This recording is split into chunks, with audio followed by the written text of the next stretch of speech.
Hello, my name is Tammy Ndendeni. Welcome to the Radio Freedom podcast. Thank you for joining us in the Battle of Ideas.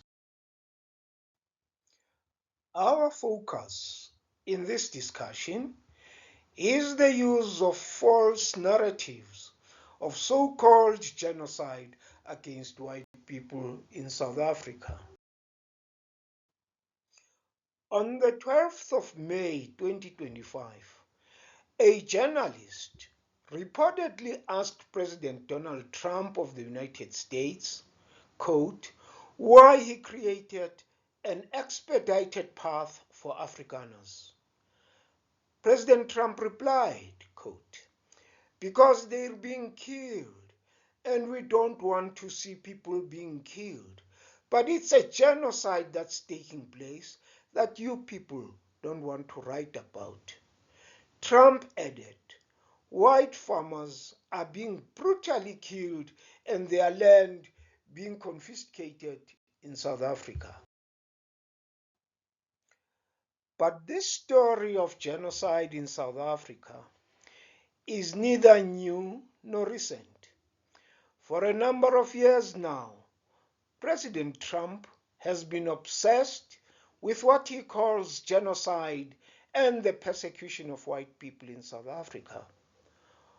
On the 23rd of August 2018, President Trump tweeted on X that he has asked Secretary of State Mike Pompeo, quote, to closely study the South Africa land and farm seizures and expropriations and the large-scale killing of farmers. The South African government is now seizing land from white farmers, he said. Needless to say, all these accusations against the Republic of South Africa have been leveled without providing a shred of evidence that there is genocide against white people or that their land is being expropriated. These accusations have generated a lot of public outcry and discontent, both in the mainstream and social media. On the 16th of May 2025, the Cape Argus published an article written by Thabo Makwakwa under the heading, quote, Genocide, Lies and White Victimhood, How Far-Right Forces are Undermining South Africa, close quotes. In the article, Makwakwa makes the point, experts have warned that a concerted effort, potentially driven by foreign actors and aligned with domestic far-right groups, is fueling misinformation campaigns, including false genocide claims against the white minority in South Africa.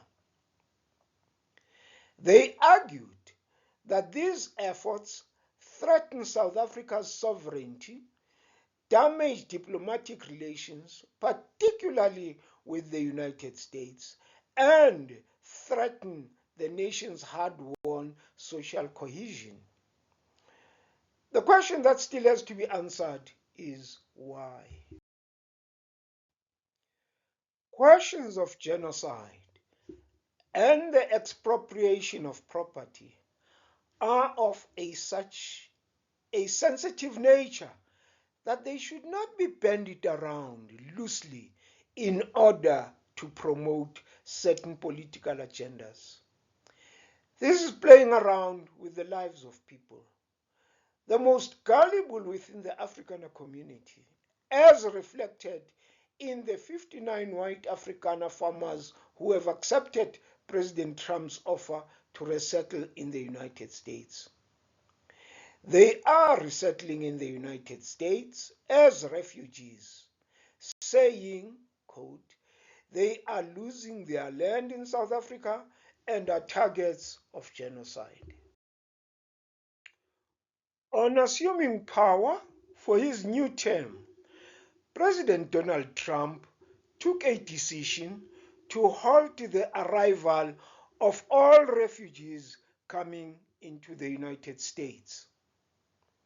A report by Associated Press dated January 29, 2025 states that tens of thousands of recently arrived refugees might lose support for basic necessities like food and rent after a Trump administration order suspended federal funding for resettlement agencies. However, an exception has been made for this one group of white Afrikaner South Africans because, according to President Trump, and we quote, South Africa is being terrible, plus to long-time farmers in the country.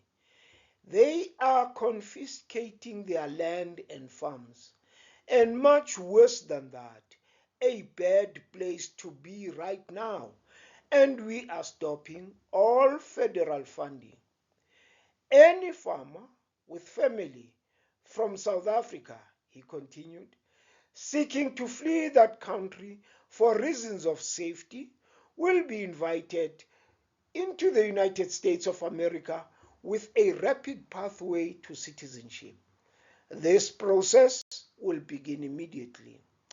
Trump wrote on his Truth Social account in March 2025. The question continues to linger. Why?